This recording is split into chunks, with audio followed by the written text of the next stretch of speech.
Hello everyone.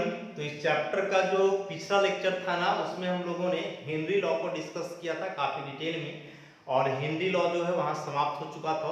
अगला topic इस chapter का हम लोग का है vapour pressure of liquid liquid solution. वैसे सॉल्यूशन जिसमें दोनों कंपोनेंट लिक्विड हो तो सॉल्यूशन का वेपर प्रेशर क्या होगा, उसी के बारे में डिस्कशन करना है। तो ये जानने से पहले हम लोग वेपर प्रेशर के बारे में जानते हैं। तो वेपर प्रेशर के बारे में बहुत पहले से आप लोग पढ़ते आ रहे हो, लेकिन एक बार हम लोग यहाँ भी इसको डिस्कस करेंगे। तो वेपर प्रेशर, जैसा कि इसका नाम से स्पष्ट हो रहा है कि किसी भी लिक्विड का वेपर के द्वारा जो प्रेशर एक्सर्ट किया जाता है वही कहलाता है वेपर प्रेशर। मान लें कि हम लोग एक कंटेनर में लिक्विड लिए हैं, कोई भी लिक्विड, कंटेनर को बंद कर दिए हैं और इसको हीट कर रहे हैं ऐसा। तो ऑब्वियसली हीट करने से क्या होगा कि वेपोराइज करेगा। वेपोराइज कैसे करेगा? तो देखो लिक्विड का यहाँ दो मॉलिक्यूल है ना, दोनों मॉलिक्यूल के बीच आपस में भी बॉन्ड बना हुआ है। जब हीट करोगे तो उस हीट से एनर्जी मिलेगा और एनर्जी से बॉन्ड ब्रेक कर जाएगा, और जब बॉन्ड ब्रेक कर जाएगा तो यही मॉलिक्यूल लिक्विड फेज से निकल के आ जाएगा वेपर फेज में। तो लिक्विड का मॉलिक्यूल को वेपर फेज में जाना, इस प्रोसेस को हम लोग बोलते हैं वेपोराइजेशन ऐसा। तो स्टार्टिंग में ऐसा ही होगा कि जो भी मॉलिक्यूल है जिसमें ऐसा बात हो रहा है, मतलब उसका इंटरमॉलिक्यूलर अट्रैक्शन टूट रहा है, वे मॉलिक्यूल लिक्विड को छोड़ करके जाएंगे वेपर फेज में। इसी प्रोसेस को हम वेपोराइजेशन बोलेंगे। तो स्टार्टिंग में यही होगा। अब मान लो कि ऐसे ही बहुत सारे मॉलिक्यूल्स यहाँ वेपर फेज में आ गए ऐसा। अब जब यहाँ वेपर फेज में मॉलिक्यूल्स का संख्या बढ़ जाएगा, तो चूंकि वेपर मतलब गैसियस मॉलिक्यूल है, वे स्थिर नहीं रहेंगे, फास्टली इधर उधर मूव करेंगे। मूव करने के दरमियान हो सकता है वेसल्स के वॉल से टकराएंगे, या हो सकता है आपस में टकराएंगे, या घूमते घूमते ऐसा भी हो सकता है कि जो लिक्विड का लेयर है उससे भी टकरा सकते हैं। आपस में कॉलिजन हो सकता है, वेसल का वॉल से कॉलिजन हो सकता है, जो लिक्विड का लेयर है वहां से भी। अब जो गैसियस मॉलिक्यूल मतलब वेपर का मॉलिक्यूल इस लिक्विड का लेयर से टकराएगा, वो मॉलिक्यूल इसी में मिल जाएगा। तो जो मॉलिक्यूल अब इसमें मिल रहा है वापस लिक्विड में, तो इस प्रोसेस को हम लोग बोलेंगे कंडेंसेशन ऐसा। लिक्विड का मॉलिक्यूल वेपर में गया, वेपोराइजेशन, और फिर वेपर का मॉलिक्यूल वापस लिक्विड में मिल गया, तो इस प्रोसेस को हम लोग क्या बोलेंगे? कंडेंसेशन। और दोनों अपोजिंग प्रोसेस है। एक में मॉलिक्यूल लिक्विड को छोड़ के जा रहा है वेपर में, और दूसरा केस में वेपर का मॉलिक्यूल आ रहा है लिक्विड में। तो दोनों अपोजिंग प्रोसेस है, वेपोराइजेशन और एक कंडेंसेशन ऐसा। रिवर्सिबल अपोजिंग प्रोसेस है। हीट किए तो कंडेंसेशन, कूल करोगे तो या थोड़ा इसको हीट और कूल रहने तो ऐसा ही। तो वेपोराइजेशन और कंडेंसेशन क्या बताया कि दोनों एक दूसरे का अपोजिंग प्रोसेस है। और स्टार्टिंग में क्या होता है कि शुरुआत में रेट ऑफ इवापोरेशन अधिक होगा, रेट ऑफ कंडेंसेशन कम होगा। रेट ऑफ इवापोरेशन अधिक होगा और रेट ऑफ कंडेंसेशन क्या होगा? कम। इवेपोराइजेशन या इसको लोग इवापोरेशन भी लिख सकते हैं। दोनों में अंतर है, सेम नहीं होता है, लेकिन समझने के लिए हम लोग कोई लेकर के चले। इवापोरेशन नॉर्मल टेम्परेचर पर भी हो सकता है, लेकिन वेपोराइजेशन उसके बॉइलिंग पॉइंट पे होता है। तो दोनों में अंतर है, लेकिन अभी हम लोग ऐसे ही लेकर के चलेंगे इवापोरेशन या वेपोराइजेशन। तो क्या बताया कि दोनों एक दूसरे का अपोजिंग प्रोसेस है। तो स्टार्टिंग में इवापोरेशन का रेट ज्यादा होगा, इसको इवापोरेशन ही लेते हैं।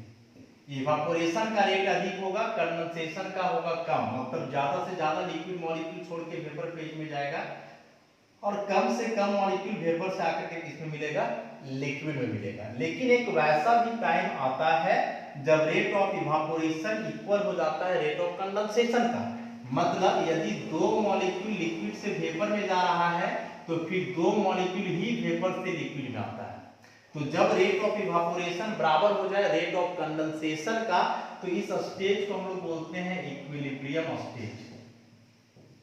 और इस इक्विलिब्रियम स्टेज पर वेपर के मॉलिक्यूल लिक्विड सरफेस के साथ जो प्रेशर एक्सर्ट करेंगे, उसी प्रेशर को हम लोग बोलते हैं vapour pressure. So the pressure exerted by the vapors of a liquid in equilibrium above its surface is called its vapor pressure। किसी भी लिक्विड का वेपर के द्वारा उसके सरफेस पे इक्विलिब्रियम में लगाया गया प्रेशर कहलाता है क्या? Vapour pressure. अब ये जो वेपर प्रेशर है कुछ फैक्टर पे डिपेंड करेगा। सबसे पहला नेचर ऑफ लिक्विड पे। तो नेचर ऑफ लिक्विड कहने का मतलब क्या हुआ? अभी स्टार्टिंग में हम क्या बताए थे कि मॉलिक्यूल वेपर फॉर्म में तभी बदलेगा जब लिक्विड मॉलिक्यूल के बीच का बॉन्ड टूटेगा। तो जाहिर सी बात है कि यहाँ का इंटरमॉलिक्यूलर इंटरैक्शन जितना कमजोर हो, फोर्स उतना ही जल्दी ब्रेक करेगा और उसका वेपोराइजेशन उतना ही जल्दी होगा और फिर वेपर प्रेशर भी उसका ज्यादा होगा। तो जिस लिक्विड मॉलिक्यूल का इंटरमॉलिक्यूलर अट्रैक्शन वीक है उसका वेपर प्रेशर ज्यादा होता है। जैसे मान लो कंपेयर करने के लिए देगा वाटर और ईथर कि दोनों में वेपर प्रेशर अधिक किसका होगा, तो जिसका इंटरमॉलिक्यूलर फोर्स कमजोर होगा तो किसका कमजोर होता है? ईथर का। तो ईथर का कमजोर है इसलिए इसका वेपर प्रेशर ज्यादा होगा, इसका कम एक पर्टिकुलर टेम्परेचर पर। दूसरा बात कि दूसरा फैक्टर क्या हुआ? टेम्परेचर। यदि टेम्परेचर बढ़ाते हो तो टेम्परेचर बढ़ाने से किसी भी लिक्विड का वेपर प्रेशर बढ़ता है, क्योंकि यदि आप टेम्परेचर बढ़ाते हो तो टेम्परेचर बढ़ाने से इस मॉलिक्यूल का काइनेटिक एनर्जी बढ़ेगा। काइनेटिक एनर्जी प्रोपोर्शनल होता है किसका? टेम्परेचर का। तो आप टेम्परेचर बढ़ाओगे तो टेम्परेचर बढ़ाने से मॉलिक्यूल का एनर्जी बढ़ेगा, एनर्जी बढ़ने से बॉन्ड जो है ब्रेक करेगा, वेपोराइज करेगा, तो उतना ही जल्दी ज्यादा जो है उसका क्या होगा? Vapour pressure. तो पहला जो इसका देखे थे फैक्टर उसमें था इंटरमॉलिक्यूलर फोर्स, जितना कमजोर वेपर प्रेशर उतना ज्यादा। दूसरा फैक्टर देखे टेम्परेचर कि टेम्परेचर जितना अधिक उतना ही ज्यादा वेपर प्रेशर। अब जो है तीसरा फीचर कि जो वेपर प्रेशर है वह एक सरफेस फेनोमेनन होता है। वेपर प्रेशर एक सरफेस फेनोमेनन है। सरफेस फेनोमेनन कहने का मतलब कि जब किसी भी लिक्विड को हीट करोगे तो सारे मॉलिक्यूल्स वेपोराइज नहीं करते हैं, बल्कि जो मॉलिक्यूल यहाँ सरफेस पे होते हैं वही मॉलिक्यूल वेपोराइज करेंगे। तो इस सरफेस पे जितना ज्यादा मॉलिक्यूल होगा उतना ज्यादा वेपोराइजेशन होगा, मतलब उतना ज्यादा वेपर बनेगा और फिर उतना ही ज्यादा वो प्रेशर भी एक्सर्ट करेगा। तो इस सरफेस एरिया पर भी निर्भर करता है वेपर प्रेशर कि जितना ज्यादा सरफेस एरिया उतना अधिक नंबर ऑफ सरफेस मॉलिक्यूल्स और फिर उतना ही ज्यादा वेपर प्रेशर। तो तीन फैक्टर देखे, इंटरमॉलिक्यूलर अट्रैक्शन का स्ट्रेंथ, टेम्परेचर और सरफेस एरिया। तो ये था एक पर्टिकुलर लिक्विड का वेपर प्रेशर। लेकिन यदि दो लिक्विड को हम लोग आपस में मिला दें तब जो सॉल्यूशन बनेगा उस सॉल्यूशन का वेपर प्रेशर कितना होगा? जैसे दो लिक्विड हम लोग मान लें, दो लिक्विड ए और बी, ये दोनों को मिला करके हम लोग बना रहे हैं क्या? सॉल्यूशन। ऐसा अब ये दोनों आपस में मिला करके बना दिए सॉल्यूशन। तो जो सॉल्यूशन बना, अब इस सॉल्यूशन का वेपर प्रेशर क्या होगा? या फिर कि इस ए और बी का आपस में मिल जाने के बाद सॉल्यूशन में वेपर प्रेशर क्या होगा? अरे जैसे ए और बी दोनों लिक्विड है, वोलाटाइल लिक्विड है, तो दोनों का अपना कुछ ना कुछ वेपर प्रेशर तो होगा ही किसी पर्टिकुलर टेम्परेचर पे। लेकिन जब दोनों को आपस में मिला दें तो मिलाने के बाद उनका वेपर प्रेशर कैसे होगा? तो इसका एक्सप्लेनेशन करने के लिए जो है एक रूल है जिसको हम बोलते हैं रॉल्ड्स लॉ। रॉल्ड्स लॉ बहुत इंपॉर्टेंट है। रॉल्ड्स लॉ कि रॉल्ड्स लॉ यही बताता है कि यदि दो वोलेटाइल लिक्विड्स को आपस में मिला करके एक बाइनरी सॉल्यूशन बनाते हो तो उस सॉल्यूशन में जो लिक्विड कंपोनेंट है उनका वेपर प्रेशर क्या होगा, किस पे निर्भर करेगा, कैसे वैरी करेगा, तो उसी का एक्सप्लेनेशन है रॉल्ड्स लॉ में। तो रॉल्ड्स लॉ का यदि स्टेटमेंट हम लोग लिखें तो at a constant temperature, at a constant temperature the partial vapor pressure of a component, partial vapor pressure of a component of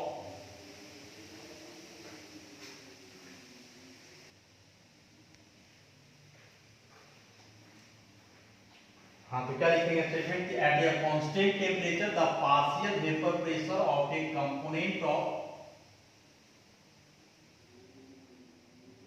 a binary solution of two volatile liquids is equal to its mole fraction in the solution and its vapor pressure in the pure state। यही statement है Raoult's law. क्या लिखे? At a constant temperature the partial vapour pressure of a component of a binary solution of two volatile liquids is equal to its mole fraction in the, कैसे लिखेंगे? Equal to the product of its mole fraction in the solution and its vapor pressure in the pure state।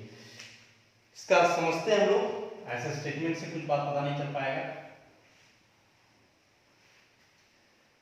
तो बोले कि दो liquid है, मान लो A और B, ये दोनों को मिला करके बनाए सॉल्यूशन। ठीक है, मान लो अभी जो सॉल्यूशन बना है इसमें भी तो दोनों है ना, A प्लस B, ऐसा।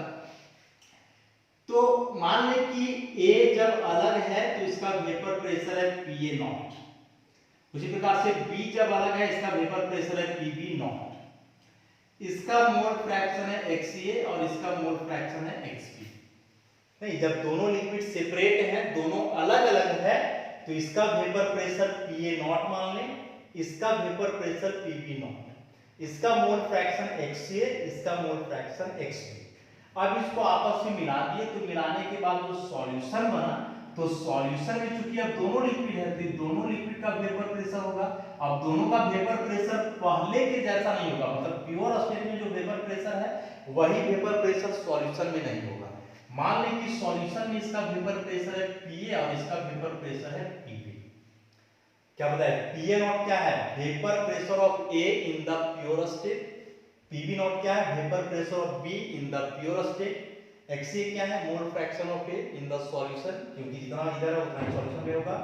Xb क्या है? मोल fraction of B in the solution. Pa क्या है? तो vapour pressure of A in the solution. Pb क्या है? Vapour pressure of B in the solution.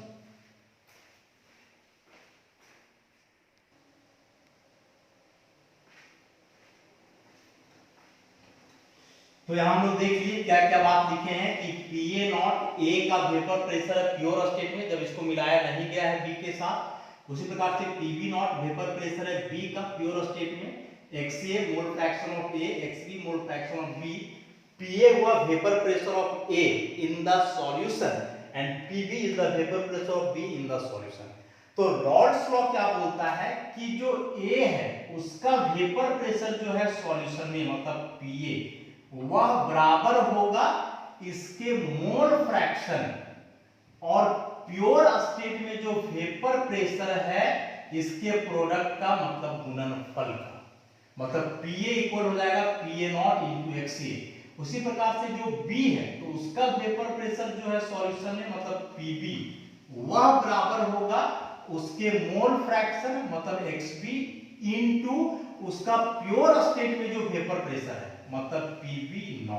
तो यही स्टेटमेंट है रॉल्स लॉ। तो अब मिला उसको क्या किया? कांस्टेंट टेम्परेचर फिक्स रखना है, क्योंकि टेम्परेचर वेरी करने से वेपर प्रेशर वेरी करेगा। तो एक कांस्टेंट टेम्परेचर पर किसी भी बाइनरी सॉल्यूशन, मतलब दो वोलेटाइल लिक्विड का बाइनरी सॉल्यूशन का कोई कंपोनेंट का जो पार्शियल वेपर प्रेशर होगा वह बराबर होगा किसके? तो प्रोडक्ट मतलब गुणनफल, उसके मोल फ्रैक्शन और प्योर स्टेट में जो वेपर प्रेशर है उसके गुणनफल का। तो किसी भी दो वोलेटाइल लिक्विड के बाइनरी सॉल्यूशन का जो उसमें एक कंपोनेंट होगा तो उसका जो पार्शियल वेपर प्रेशर है सॉल्यूशन में वह बराबर होता है उसी कंपोनेंट के मोल फ्रैक्शन और जो प्योर स्टेट में उसका वेपर प्रेशर है उसके गुणनफल का। तो यहां से आपको याद रखोगे इसको, जैसे हम लोग देखिए एक बार फिर से इसको बता देते हैं। पीए नॉट क्या है? Vapour pressure of A in the pure state. Pure state करने का मतलब उसको आपस में भी ए और बी को मिलाया नहीं गया है। PB naught vapour pressure of B in the pure state, XA mole fraction of A और XB mole fraction of B, पूरा मिला दिए, सॉल्यूशन बना। तो सॉल्यूशन में अब ए का जो वेपर प्रेशर होगा पीए, मतलब पीए हो गया vapour pressure of A in the solution, PB हो गया vapour pressure of B in the solution. तो रॉड्स का क्या बोलता है कि किसी भी कंपोनेंट का सॉल्यूशन में जो पार्शियल वेपर प्रेशर होगा वह बराबर होगा उस कंपोनेंट के मोल फ्रैक्शन और प्योर स्टेट में जो वेपर प्रेशर है उसके गुणनफल का। सिंपल सा स्टेटमेंट है, इक्वेशन याद रखोगे तो इसी इक्वेशन को आप जो है ऐसे लैंग्वेज में ट्रांसफर कर सकते हो। देखो कंफ्यूज नहीं करना है, वेपर प्रेशर एक हम लोग यहाँ लिखे हैं पार्शियल, तो पार्शियल कहने का मतलब हुआ एक पार्ट। इस सॉल्यूशन का जो पूरा वेपर प्रेशर होगा तो इसका पूरा वेपर प्रेशर बराबर होगा इस ए और बी के पार्शियल वेपर प्रेशर का। तो पार्शियल वेपर प्रेशर कहने का मतलब कि एक कंपोनेंट का वेपर प्रेशर, और केवल वेपर प्रेशर बोला जा रहा है इसका मतलब समझो कि टोटल वेपर प्रेशर है पूरे सॉल्यूशन का। तो पार्शियल मतलब एक कंपोनेंट का वेपर प्रेशर। तो ये जो स्टेटमेंट है रॉल्स लॉ का, इसी को आगे हम लोग प्रोसीड करेंगे।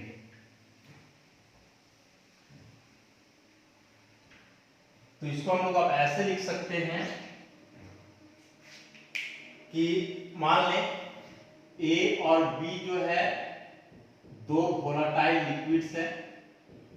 वोलाटाइल मतलब वेपोराइज कर जाए, जो वाष्पशील, वोलाटाइल मतलब वाष्पशील जो वेपोराइज है। तो ए और बी वोलाटाइल लिक्विड है, इसको मिला करके हम लोग बनाए सॉल्यूशन।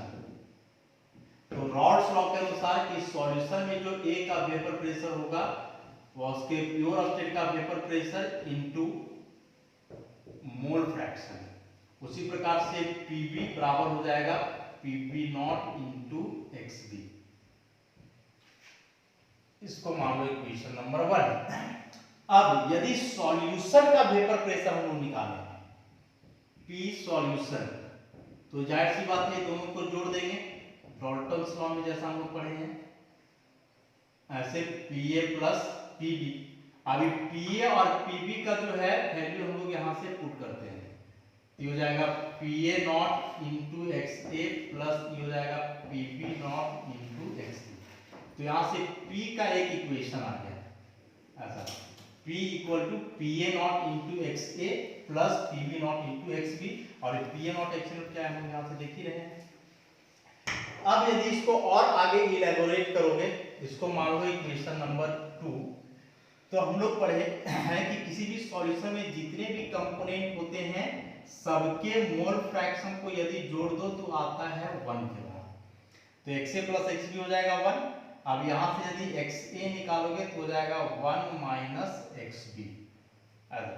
अभी XA का वैल्यू जो 1 माइनस XB है इसको यहाँ पुट कर दो। तो पुट करने के बाद क्या हो जाएगा, P बराबर Pa नॉट, और इसको लिख दो 1 minus XB plus Pb nought into XB। Pa not minus Pa nought into XB, दोनों के साथ मल्टीप्लाई की, plus Pb nought into XB। तो Pa नॉट और ई दोनों से XB कॉमन ले लो तो बचेगा क्या, तो यहां बच रहा है प्लस Pb नॉट और यहां बच रहा है माइनस Pa नॉट। तो प्लस Pb नॉट को पहले लिख दो, माइनस Pa नॉट और यहां एक प्लस रह जाएगा। तो ये हम लोग का आया एक और इक्वेशन, इसको मान लो इक्वेशन नंबर 3 ऐसा। अभी जो इक्वेशन 3 है ना वो स्ट्रेट लाइन का इक्वेशन है, y बराबर c प्लस mx। बताएं कि इसमें ग्राफ प्लॉट किया जाता है x और y के बीच, x और y के बीच। m जो है इसका स्लोप होता है और c क्या होता है, intercept. Intercept on y axis, कि y एक्सिस पे कहां कट कर रहा स्ट्रेट लाइन। तो इंटरसेप्ट का देख रहे हो कुछ ना कुछ वैल्यू आ रहा है, स्लोप जो है पॉजिटिव है, तो इसका ग्राफ हम लोग ड्रॉ करेंगे तो किस प्रकार का ग्राफ होगा। तो इसका ग्राफ हम लोग बनाते हैं, या यही देख लो ऐसा। तो x एक्सिस पे लेना है xp, ले लिए, y पे है p। क्या बताए, straight line with positive slope और इंटरसेप्ट भी है, y एक्सिस को कट भी करना चाहिए, पॉजिटिव में ऊपर भी जाना चाहिए। तो कुछ ऐसा ग्राफ हम लोग बना सकते हैं। तो ये जो y एक्सिस को यहाँ कट किया, तो यहाँ से यहाँ तक का जो वैल्यू है वही कहलाएगा इंटरसेप्ट, मतलब c। तो e जो है बराबर हो गया किसका, pa नॉट का।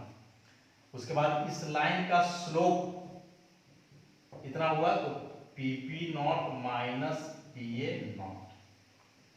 तो ऐसे ही ग्राफ दे देगा और इसमें पूछेगा कि इसका स्लोप ऐसे दे देगा कि p और xb के बीच ग्राफ प्लॉटेड है, बताओ इसका इंटरसेप्ट कितना होगा, स्लोप कितना होगा। तो ये सबको भी जो याद रखना बहुत जरूरी है, कॉम्पिटिटिव एग्जाम के लिए बहुत इंपॉर्टेंट है इस टाइप का क्वेश्चन। तो एक ग्राफ हम लोग यहां से प्लॉट कर लिए। अब कुछ कंक्लूजन निकालेंगे हम लोग। तो ये जो इक्वेशन 2 है, जरा इसको देखो। इक्वेशन 2 से हम लोग को क्या समझना है, तो इक्वेशन 2 को कंसीडर करेंगे। मान ले पहला केस में कि इफ सॉल्यूशन कंटेन्स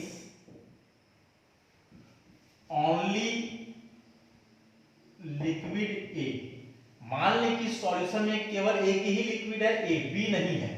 इसका मतलब क्या हुआ, दैट इज कि यदि केवल ए है तो पूरा का पूरा जो मोल फ्रैक्शन है ए का 1 के बराबर हो जाएगा और बी का हो जाएगा कितना, 0। बी है ही नहीं, केवल ए है। तो xa बराबर 1 मान लें और xb बराबर कितना मान लें, 0। तो जरा इसको पुट करो इसमें, तो क्या है, p बराबर pa नॉट xa है 1 प्लस pb नॉट इंटू 0। तो p बराबर हो जाएगा pa नॉट। ऐसा उसी प्रकार से मान लें कि if solution contains only liquid B. अब मान लें कि इस बार केवल बी है, ए नहीं है। तो इसका मतलब क्या हुआ कि इस बार ए हो जाएगा 0 और बी का मोल फ्रैक्शन हो जाएगा 1 के बराबर। तो फिर इस इक्वेशन में हम लोग पुट करेंगे, तो p बराबर हो जाएगा pa nought into 0 plus pb nought into 1। तो इस बार आ गया p बराबर pb नॉट। मतलब कि यदि कोई सॉल्यूशन में एक ही कंपोनेंट हो तो उस सॉल्यूशन का जो वेपर प्रेशर होगा उस कंपोनेंट के प्योर वेपर प्रेशर के बराबर होगा। क्या बताए कि यदि किसी सॉल्यूशन में कोई एक ही कंपोनेंट है तो उस सॉल्यूशन का जो वेपर प्रेशर है उस कंपोनेंट का जो प्योर स्टेट में वेपर प्रेशर है उसी के बराबर होगा। जैसे यहाँ B नहीं था तो देखो जो सॉल्यूशन का वेपर प्रेशर है वो प्योर वेपर प्रेशर के बराबर आ गया। उसी प्रकार से यहाँ A नहीं था तो जो सॉल्यूशन का वेपर प्रेशर है वो B के वेपर प्रेशर के बराबर हो गया। तो इस टाइप के केस में हम लोग सॉल्यूशन बोल ही नहीं सकते उसको, क्योंकि एक ही कंपोनेंट है। तो एक कंपोनेंट है तो उसको सॉल्यूशन बोलना ठीक नहीं है। सॉल्यूशन में कम से कम 2 कंपोनेंट्स होने चाहिए। तो इससे यदि हम लोग अब एक ग्राफ प्लॉट करना चाहें तो फिर से ग्राफ और बन सकता है, और फिर से ग्राफ और क्या बनेगा, तो कुछ इस टाइप का ग्राफ बनाते हैं। इस एक्सिस पे हम लोग ले लें मोल फ्रैक्शन और यहां ले लेते हैं वेपर प्रेशर। इस केस में मान लो कि A का मोल फ्रैक्शन 1 के बराबर है, B का मोल फ्रैक्शन 0। जैसे ही लेफ्ट टू राइट हम लोग जाएंगे तो A का मोल फ्रैक्शन घट करके मान लो हो गया 0 और B का मोल फ्रैक्शन बढ़ करके हो गया 1। तो जो पहला केस है XA बराबर 1 XB बराबर 0, इसको देखो। तो इस केस में क्या देख रहे हैं कि जो वेपर प्रेशर P है वो किसके बराबर है, Pa नॉट का, नीचे से ऊपर निकल रहा है।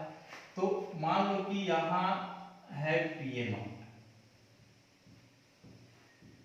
ऐसा।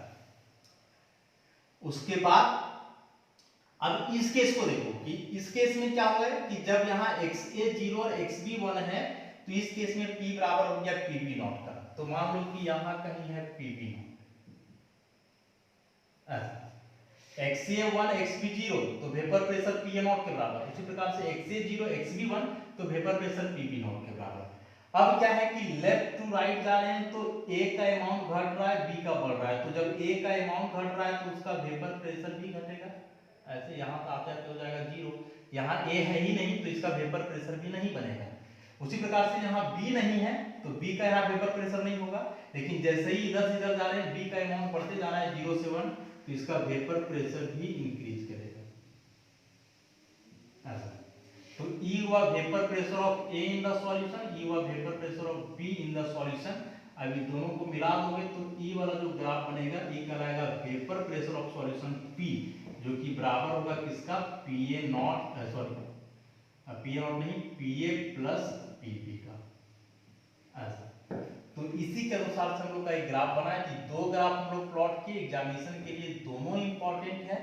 तो इस तरह से जो वेपर प्रेशर है किसी भी लिक्विड लिक्विड बाइनरी सॉल्यूशन का, उसका डिस्कशन हम लोग देखे, और इसमें हम लोग कंसीडर क्या किए कि यदि दो लिक्विड्स है और दोनों वोलाटाइल है, दोनों को आपस में आप मिला दे रहे हो तो जो सॉल्यूशन बनेगा उसका वेपर प्रेशर इस दोनों वोलाटाइल लिक्विड्स के वेपर प्रेशर के सम के बराबर होगा, और उस एक लिक्विड का जो पार्शियल वेपर प्रेशर होगा सॉल्यूशन में वह बराबर होता है उस लिक्विड के मोल फ्रैक्शन और प्योर स्टेट में जो उसका वेपर प्रेशर है उसके प्रोडक्ट का, मतलब जो रॉल्स लॉ का स्टेटमेंट हम लोग पढ़े हैं उसके अनुसार।